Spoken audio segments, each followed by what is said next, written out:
السلام علیکم ورحمت الله وبرکاتہ. دوستانو الله دې وکړي چې روغ جوړ به وي او د صحت جامې به مو په تن وي.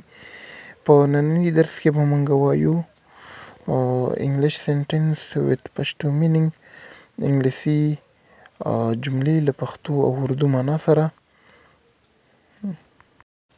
کله چې تاسو چاته وایي چې ما پر خپل حال پرېږده، نو په انګلیش کې داسې ویلی شئ چې leave me to myself. وخت هیڅکله هم یو شان نه پاتې کېږي، نو تاسو په انګلیش کې داسې ویلی شئ چې time never remains the same. کله چې تاسو چاته وایي چې بهتره به وي چې تاسو اوس لاړ شئ، نو په انګلیش کې داسې ویلی شئ چې you had better go now. کله چې تاسو چاته وایي چې دیوالونه هم غوږونه لري، نو په انګلیش کې داسې ویلی شئ چې even walls have ears.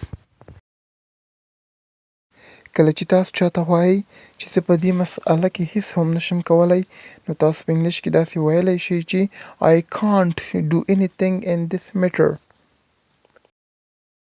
کله چې موږ چاته وایو چې په ماشوم باندې نوم کېږده، نو په انګلیش کې داسې ویلی شو چې name the child. کله چې ته چاته وایي چې هغه خپل سری ده، نو ته په انګلیش کې داسې ویلی شي چې he is up his head.